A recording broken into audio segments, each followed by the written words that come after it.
Oy, nganong na may Cebu Pacific karon no? Kisa may nagtukod ni ana. Nay Cebu Pacific karon tungod sa usa ka tawo nga nagtukod ni ana. Kana si John Gokong Wei.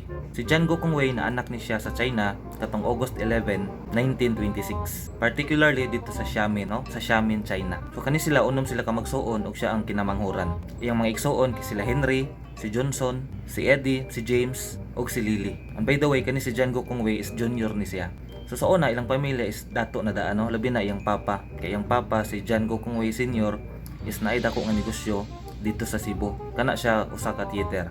Pero katong 1939, iyang papa namatay. Then ilang negosyo nga theater dito sa Cebu is na-confiscate, no? Nalugi. In short, sila John Gokong Wei is dibalik sa kapobrehon.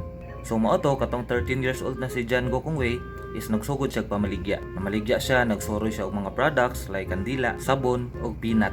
Kato kay wala naman iyang papa, so sa iyang mama na lang siya sigig tabang-tabang o pamiligya ato na mga product. Din paglabay sa mga pila ka panahon, no, didako or nagkaanam-anam na og boom ang negosyo nila sa ilang mga pagpamaligya atong mga ginagmay na mga produkto. Mao to, mamaligya na po sila sa laing lugar sa Manila. Na usa ka higayon mosakay ra sila kanang bangka bitaw or kanang magulang lang gamay sa bangka. Dako-dako gamay sa bangka. Kanay one time ato is nalunod to ilang gisakyan na bangka. May gani kay na sila gitawag na mga ligid o gihimo kini salbabida sa iyahang mga kauban sa bangka. Ug tungod ato nga panghitabo, no, naingon ni John Gokong Wei na tanan daw mga trahedya, tanan mga problema nga moabot sa tuwa is ato na siyang tan-awon nga opportunity para mailhan ang atong kaugalingon ug atong potential ug atong mga maayo na mahimo sa umalabot nga panahon. So mao to niabot ang World War II ug namaligya lang gihapon si John Gokong Wei.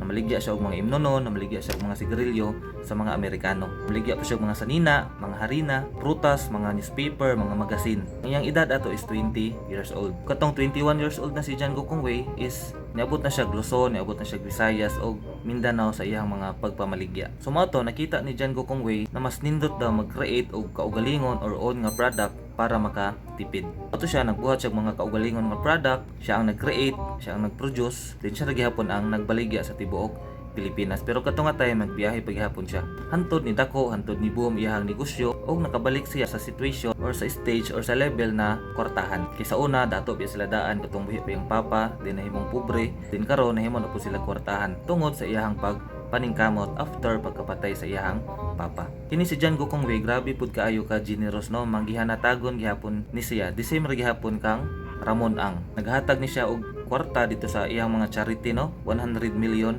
pesos. Mao nang gibansagan si John Gokong Wei og The Man with a Golden Heart. Karon daghan na kay mga kumpanya or daghan na kay mga negosyo si John Gokong Wei. Una diha ang Robinsons Mall na nagkalat sa tibuok Pilipinas. Ihapon ng Robinsons Bank. Ihapon tong Sun Cellular sa una nga karon gibaligya na niya sa PLDT. Ang iyang baligya ato is 1.7 billion dollars. Ihapon ang gitawag nga Cebu Pacific, no. Iyan ang gibuhat ng Cebu Pacific para mahatagag chance tong mga tao na dili ka afford og mga mahalon nga eroplano. Tungod ni ana, daghan na mga tao na nakasuway og sakay og eroplano, no, bisag dili kayo mogasto og dako sa iyang ticket.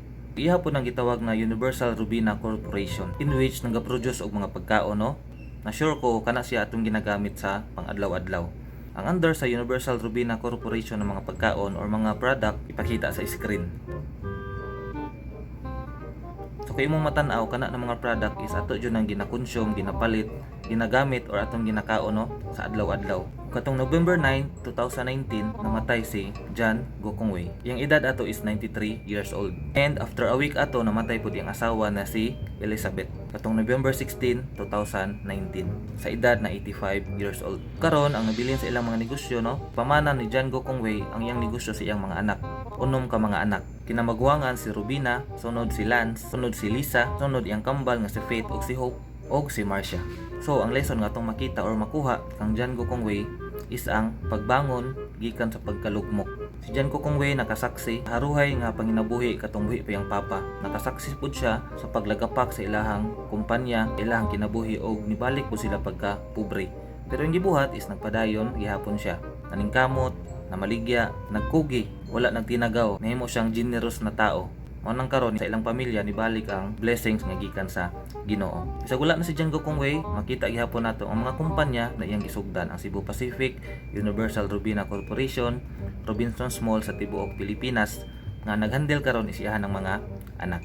Kung mangutana mo kung tinuod ba tong hala sa Robinsons Mall, ang tubag sa iyang anak ato is dili to tinuod. Dili na daw kinahanglan og mga tinuhuan, mga halas nga inganing ana, mga halas na ibutang didto para lang moasenso. Kay ang pag-asenso kinahanglan ni siya og kugi, pagampo ug lahutay. Unta na may nakuha na lesson karon no sa kinabuhi ni John Gokong Wei Jr. Ug inyong tang ma-apply sa inyong kinabuhi sa adlaw para makuha ninyo or nato ang atong mga pangandoy sa kinabuhi. Sige mo ra to. Salamat sa pagtanaw og bye. Follow for more.